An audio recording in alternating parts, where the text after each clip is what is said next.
Hi there. This video is on section 10.1. I'm going to show you how to write functions and also non-functions in terms of parametric equations. I will need to define parametric equations for most folks out there, so I'm going to start there. A parametric equation is actually a set of equations that are equivalent to a single equation. So that sounds very complicated and uses the word equation way too many times. So let me give you an example. We right now we're going to start with parametric equations with one variable, such as t. So t is a very common variable we're going to be using as the parametric equation, the parameter, or sometimes called a dummy variable, or sometimes called a time step variable. And here is an example of some parametric equations. It says x is equal to t plus 2. It uses that sort of parametric variable t, and y is equal to t squared plus t. So these two equations involve the letter t as well as x and y. It's not a three-dimensional equation. It's using t as an intermediate variable to understand the values of x and y. We're going to be able to show that this equation is actually equivalent to the regular Cartesian equation y equals x minus 2 squared plus x minus 2. In fact, I can show you how to do that right now. If we take this equation right here, and you notice that x is equal to t plus 2, I can actually just solve for t. T would then be x minus 2. So I can take this value of t, this formula for t, and I can just substitute it into this other equation, eliminating the letter t. So what would that look like? Well, that would be, instead of y equals t squared, oops, let me try this in a different color. Instead of y equaling t squared, it would be y equaling the version of t we have, which is x minus 2 squared, plus t, which is x minus 2. So this is the equation in terms of just x's and y's that's equivalent to our set of parametric equations. So it seems like a bunch of extra work to have this new variable t and have two equations when we could just use a simple equation like this equation. It's perfectly fine. If you want to multiply it out and add all the common terms together, you can get something like this, or something even more simplified. Why are we doing all of this like other stuff?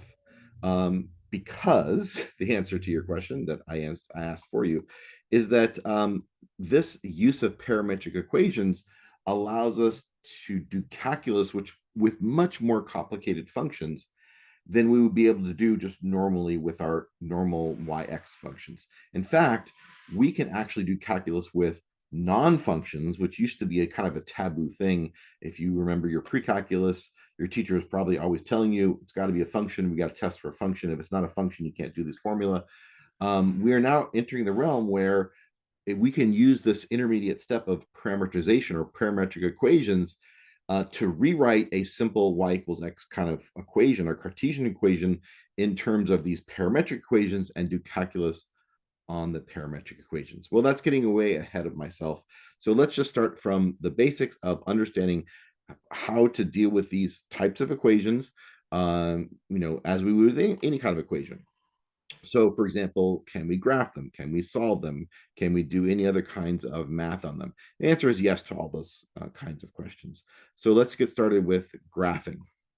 So I have here in example A, sketch a graph of this parametric equation. It's not the same one as my example above, it's a new one, but it involves some t squares and t's and things like that. So how do we graph this thing?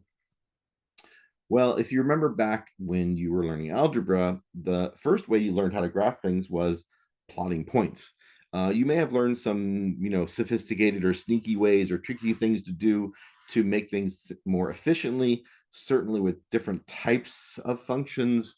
But the tried and true method, if you don't have any other, sort of ideas, is just to plot points. And that's what we're going to do right here.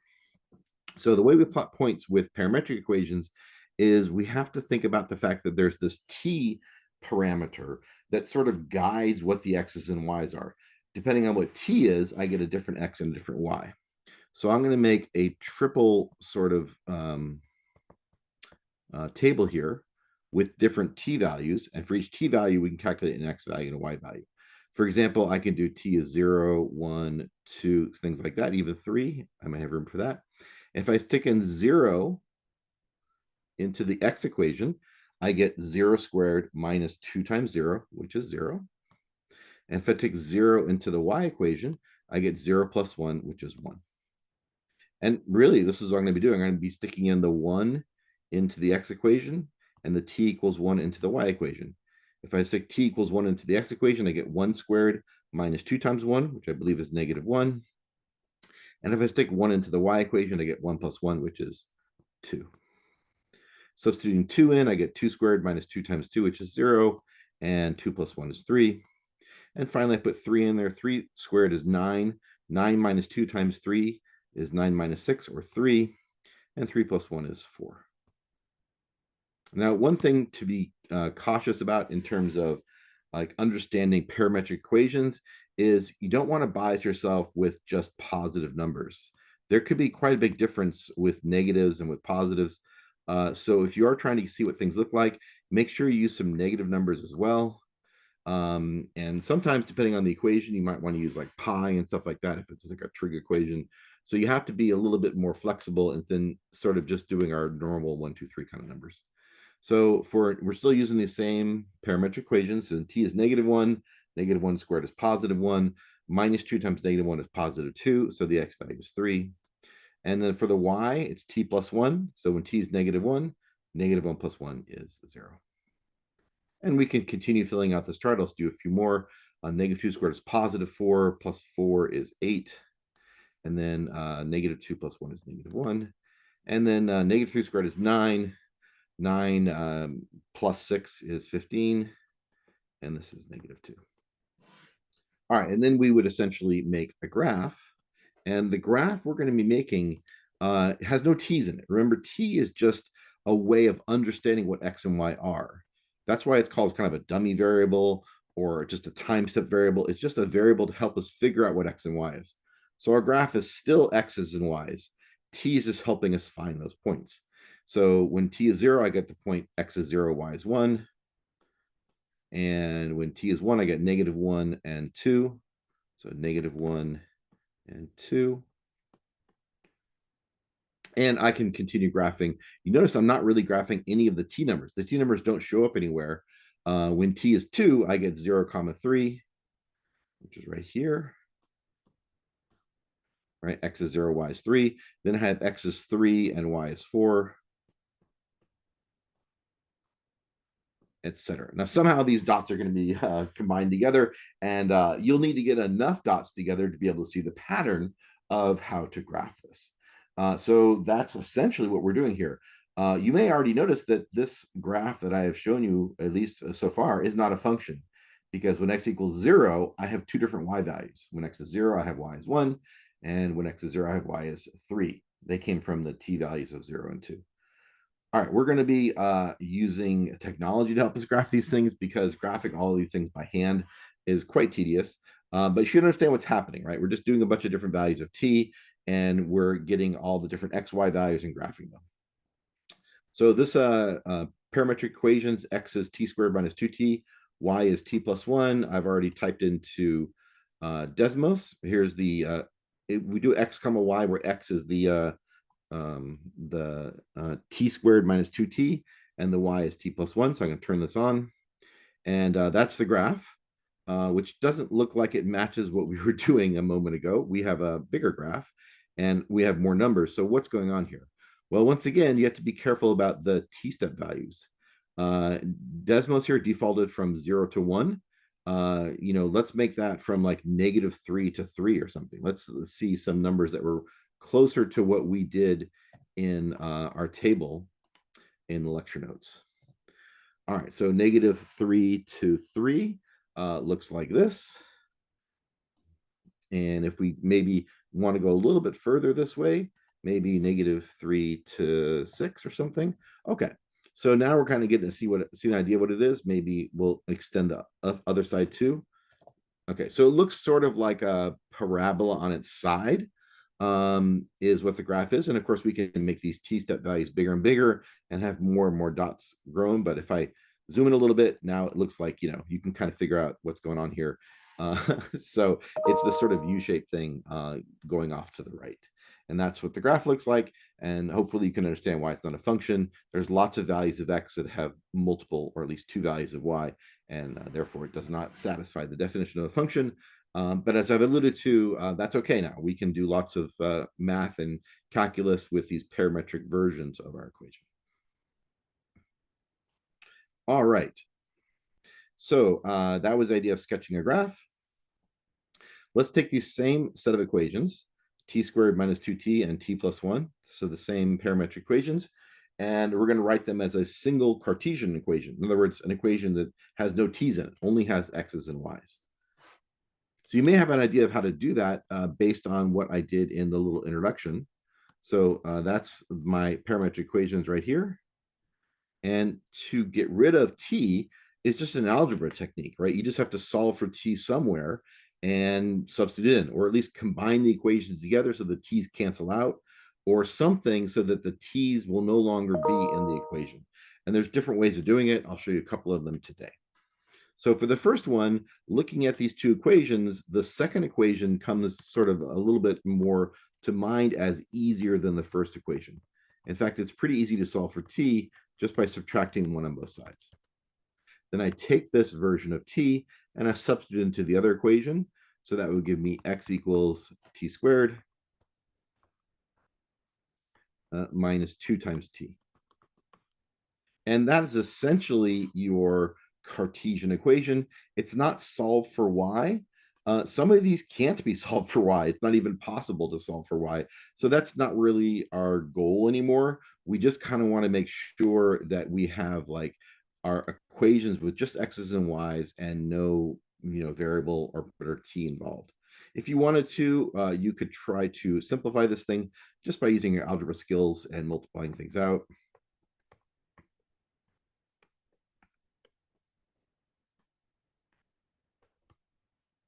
We have a y squared, we have minus 2y, and minus 2y is minus 4y. And we have a minus 1 and a plus, a plus 1 and a plus 2, which is plus 3. So that's kind of what it looks like.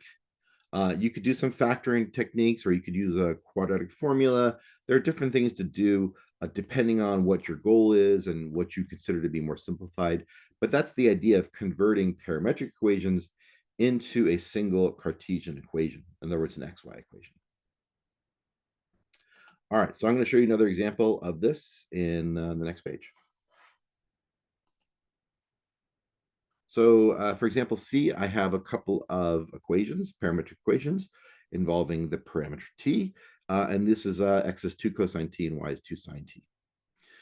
So we're supposed to write this as a Cartesian equation. So one thing that students do when they are first faced with parametric equations is they said, okay, let me try to solve for t.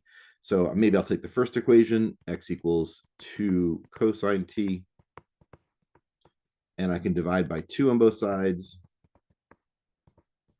And I can do the inverse cosine of both sides. And that's a value of t. That's t that we can then substitute into the other equation. So we plug that into this equation over here.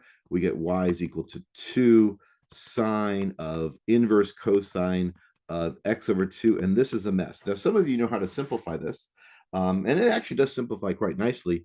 And that would be a correct answer. So simplifying this, finding out what the sine of the inverse cosine of x over 2 is. Hint, you can just draw a triangle. Right, there's some angle theta where the cosine is x over 2, and you can use the Pythagorean theorem to find out this side, find the sine, multiply it by 2, etc. However, what I did want to show you is an alternative way of doing this, one that students, after they do a bit of parametric equations, they see quite rapidly, right? Once you've done this a few times, you start seeing this, whenever you see trig functions, you kind of start thinking, oh, maybe this is a good time to do this idea. And the idea is that trig functions, sines and cosines and tangents and stuff, they simplify very nicely when they're squared. If you think about all the trig formulas that you've learned, if you don't remember the trig formulas, please have your trig formula sheet next to you when you're doing calculus stuff. But there's a lot of trig formulas with sine squareds and cosine squareds and tangent squareds and secant squareds. The most famous is sine squared plus cosine squared is equal to 1. So remember that squares of trig functions very nicely simplify together. So what we can do is we can take our parametric equations, and in the service of trying to combine them together, I'm first going to square them. X squared is equal to, well, 2 squared is 4, and then cosine squared t. And then the other one would be y squared. Again, we get 2 squared, which is 4, and I get sine squared t. Okay, so now that I have things squared, I know that they combine together, certainly by adding them. So I'm going to add the two equations together. X squared plus y squared is on the left-hand side. And on the right-hand side, you have 4 cosine squared plus 4 sine squared t. Now, for some of you, you're like, this is just making things worse. I want to go back to the first one. But trust me, once you've seen this a few times, they start looking all very similar, and you start realizing this is a kind of a very nice way to combine things together. Okay, why is that?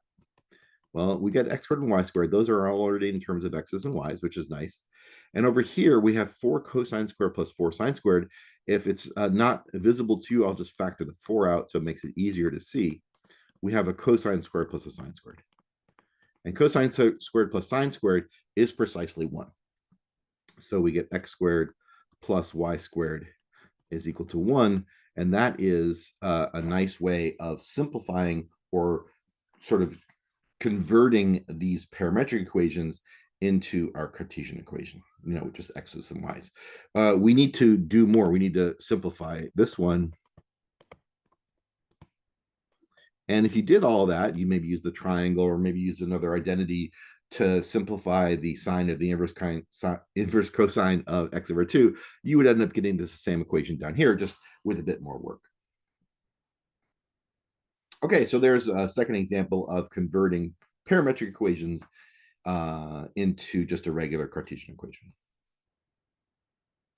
All right, so I'm going to do a little just kind of help you see what's going on.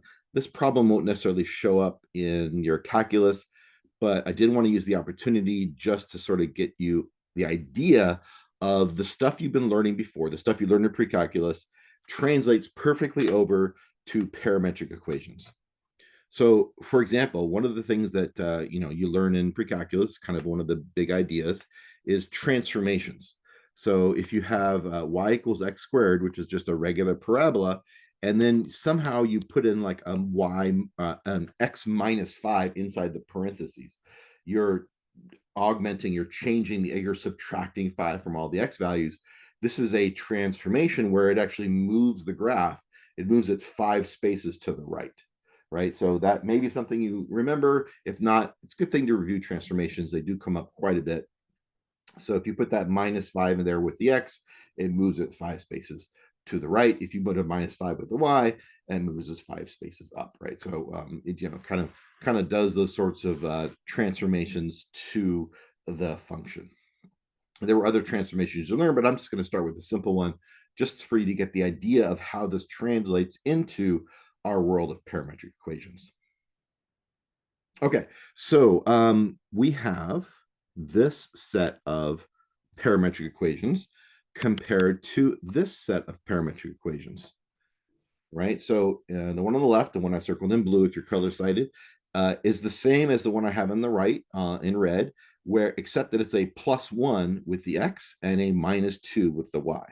And these are going to be perfectly correlated to translating the original equation, x equals 2 cosine theta, y equals 2 sine theta, by 1 in the x direction and -2 in the y direction. Okay, so what can we see this? Well, translating 1 unit, get my green, translating 1 unit to the right in terms of our original sort of Cartesian system would be looking like x minus 1 squared. That's from your pre-calculus class. And 2 units down would be y minus 2. Whoops, 1 unit to the right, 2 units down would be y plus 2. There we go. And we still got x squared plus y squared equals 1. All right, so this is my x squared. Let me just sort of circle this. This is my x squared, and this is my new x squared, but I've done the -1 to move it 1 unit to the right. And here's my y squared, x squared plus y squared. My plus y squared is now going to be y plus 2 squared because I'm moving it 2 units down. So this is this right here, right? And we're going to see that this is the same as the parametrization that I have here on the left. Well, let's just put that in there. We know what x and y are. So let's just put those into this equation. So x is a 2 cosine t plus 1. That's the x thing. I have x minus 1 squared.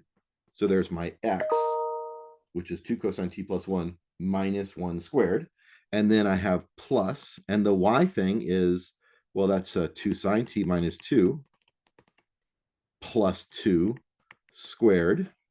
And I need a little more space, equals 1. The -1 and the +1 add to 0, so this becomes 2 cosine t squared plus 2 sine t squared equals 1. So I get 4 cosine squared t. I've already made a mistake that you guys probably have already saw and wondering when I'm going to catch it. So I finally caught it now.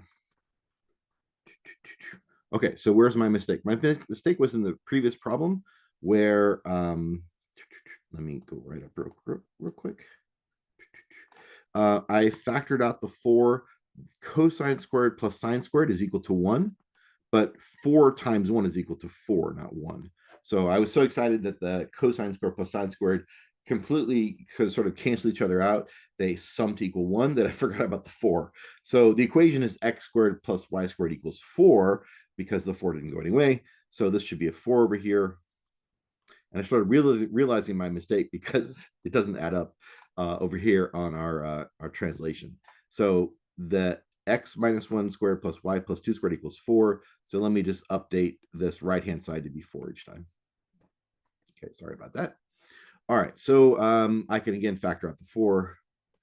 I get cosine squared plus sine squared, which we know is 1, and then times the 4, we get 4 equals 4, and in fact, it is the same as this set of parametric equations. I'm just trying to show you that the things that you learned before with x and y equations immediately translate over to parametric equations. You don't need to learn any new formulas. It all works out exactly the same way. So that was kind of what I was trying to get at with this example.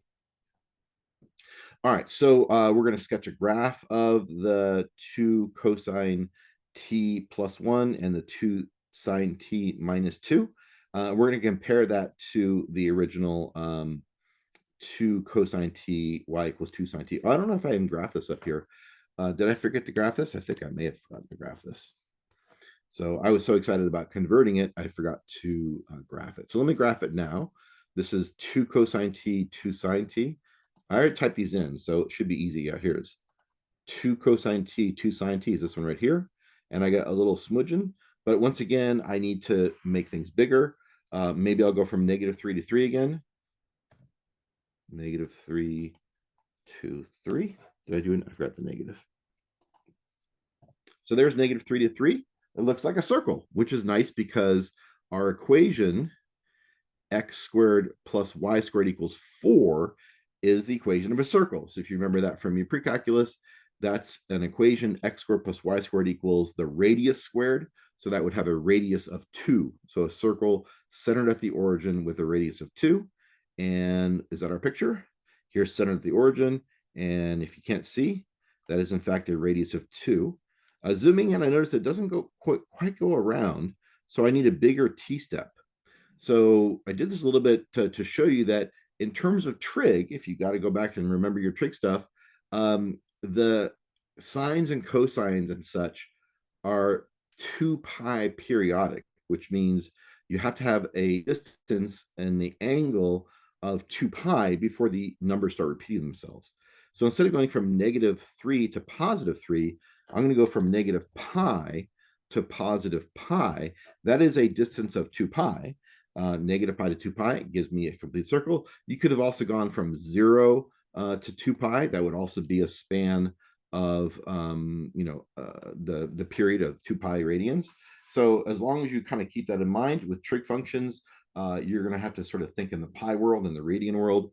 -3 to 3 was pretty close, but as you saw, to get the full circle, we have to get like negative pi to pi or some version of a 2 pi domain.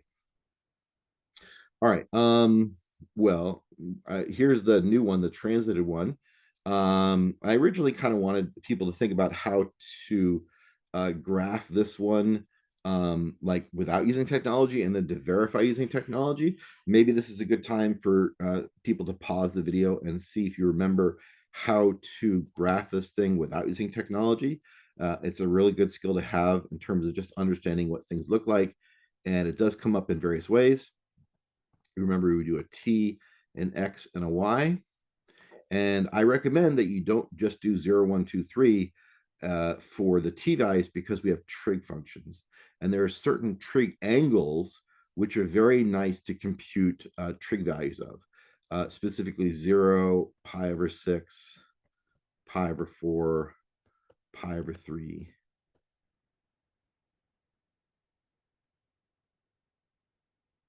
For pi over 3 and pi over 2. And of course, we could do the negative versions of those as well. With another T thing over here, we could do negative pi over 6, negative pi over 4, etc. So for the sake of just runtime, I think I'm going to pause the video and then fill in a bunch of these numbers, and maybe you can pause too and see if you can fill in a bunch of these numbers.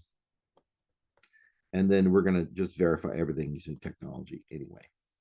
All right, so practice your trig if you will. I'm going to pause the video, and then when I come back, hopefully all these will be filled in. Okay, so I could fill out the chart here using those common trig angles. And then I had to put the equations up here because I was forgetting what the x's and y's were to calculate. So I wrote them up here. I also made a little picture graphing the points. It kind of looks like a little circle. Let's go to the Desmos to have it do a bunch of this calculation for us so we can see a prettier picture with more precise numbers. So here's my second equation here, 2 cosine t plus 1, 2 sine t minus 2. And you notice it doesn't do the whole thing unless we do a period, which we can do like 0 to pi, or I usually do negative pi to positive pi because I like putting in some negatives. It does funky things sometimes. So there's negative pi to pi. You can see it's still a circle. You might be able to see that the radius is still 2. Here's the center. So going up 2, down, or left 2, down 2, etc. And you can see that the center is no longer at 0, 0. The center is shifted 1 to the right and down 2. So that's the plus 1 and the minus 2 for the x and y parametric equations.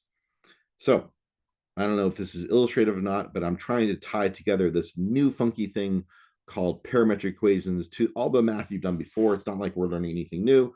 We're just using this intermediate variable, this parameter t, to rewrite things into 2 separate components, an x component, a y component. We're going to do a lot of math on each component separately and just kind of put them together. It's going to be a lot easier than trying to do everything all at once, certainly with the more complicated equations. Okay, so let's see, we got one last page here, and then we'll be calling it quits for this video.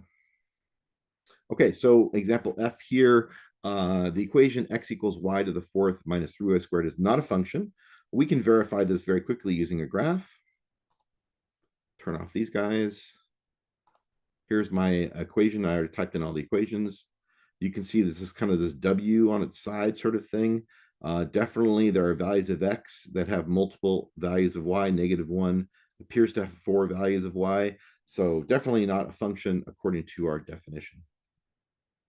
All right, and it keeps going on forever. That's what it looks like. Okay.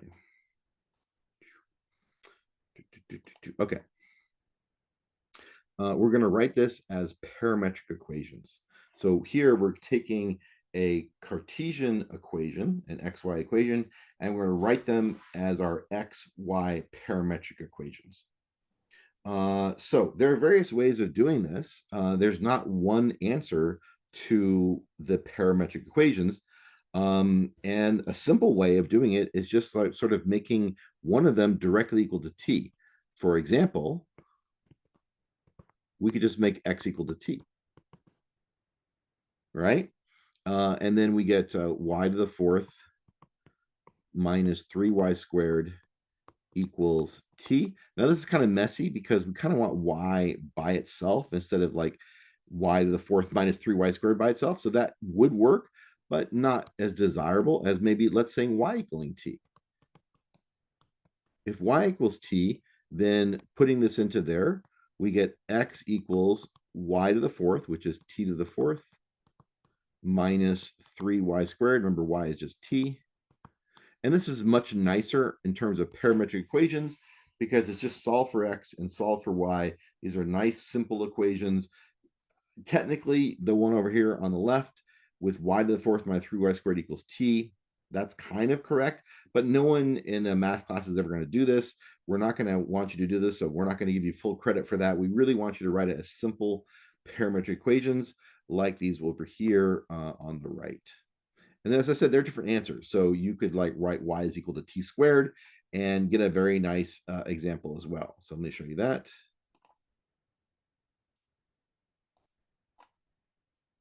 So let's write y is equal to t squared.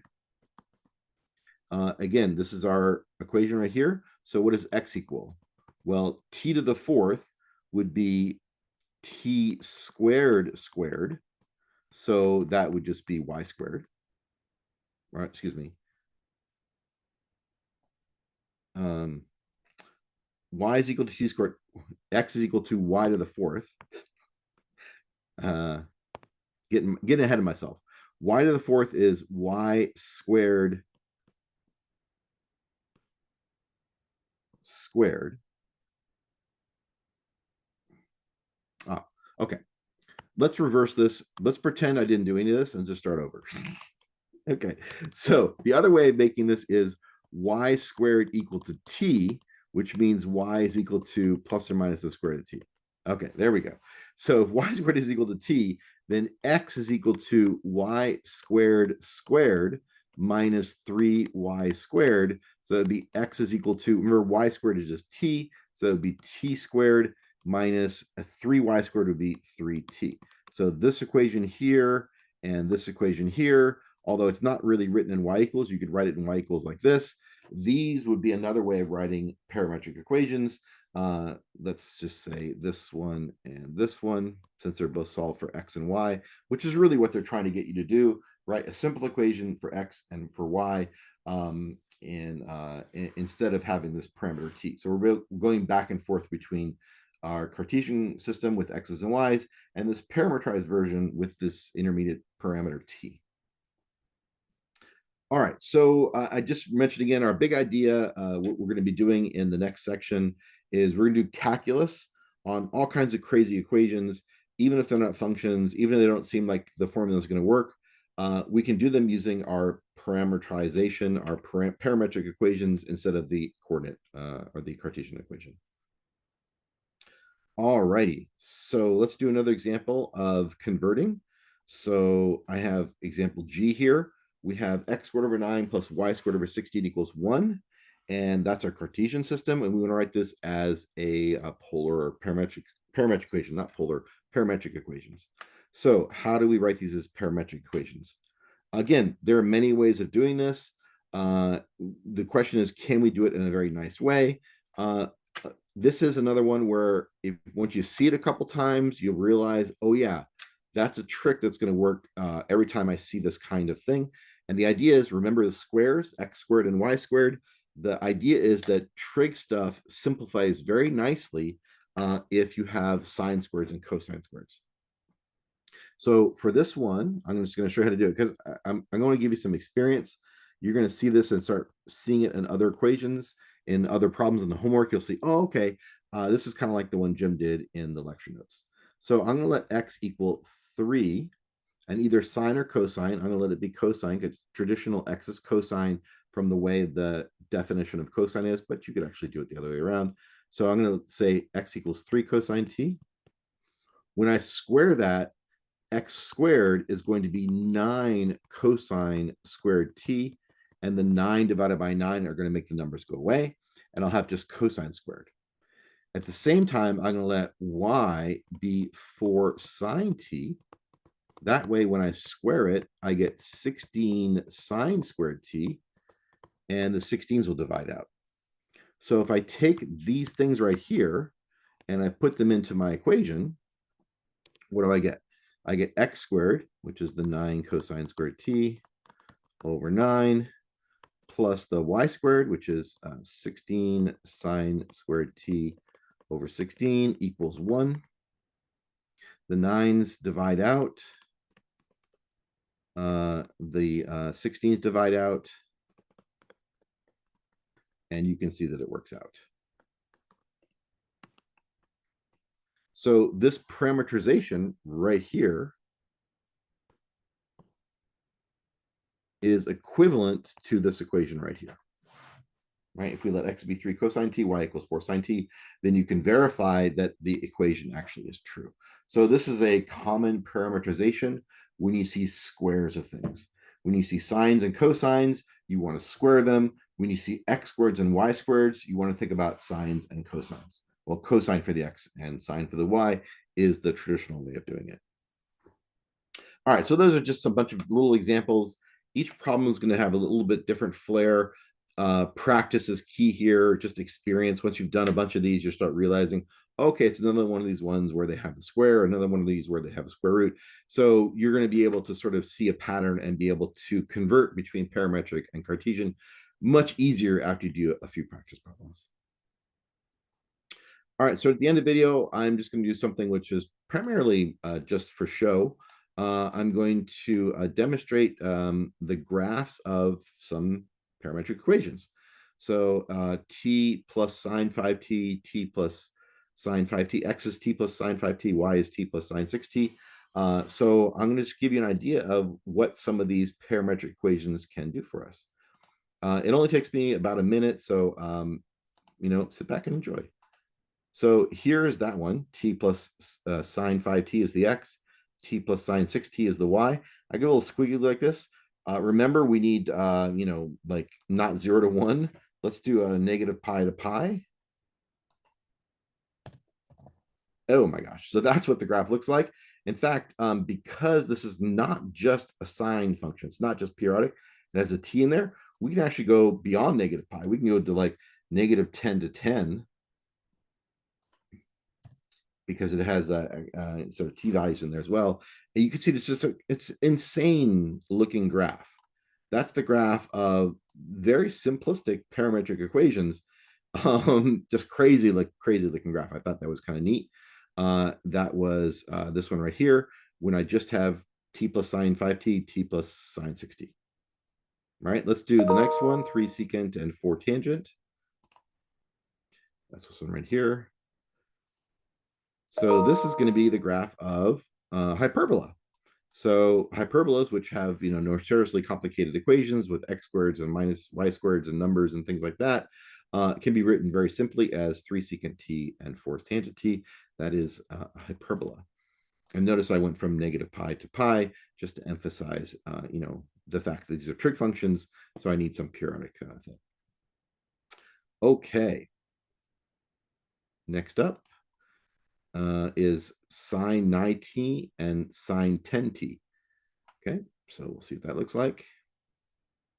Here's sine 9t and sine 10t. Oh, it's just a little thing in there.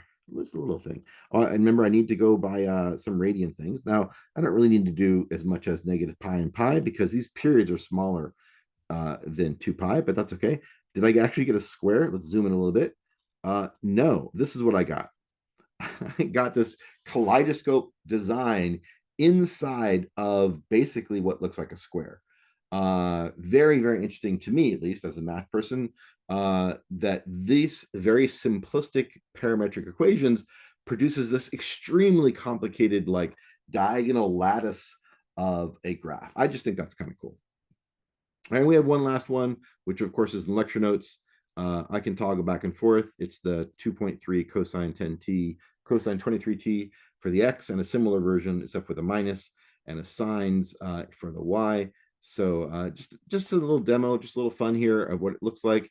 There's my graph right there. If I go again from much bigger t values than 0 to 1, negative pi, for example,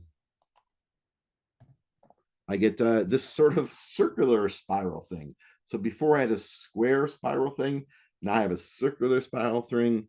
Some of you may have done doodles like this in a math class when you're bored. In any case, I just want to show you some really interesting graphs that have very simplistic parametric equations, but are extremely complicated looking graphs in a Cartesian in an XY axis. So that's the graph of this cosine sine thing right here. All right, so that was what I wanted to demo at the end, just some fun graphs, looking to see how complicated, how interesting these parametric equations can produce in terms of our regular XY Cartesian equations. So hopefully you found this video helpful, and you'll reach out if you have any questions, and I hope you have an enjoyable day.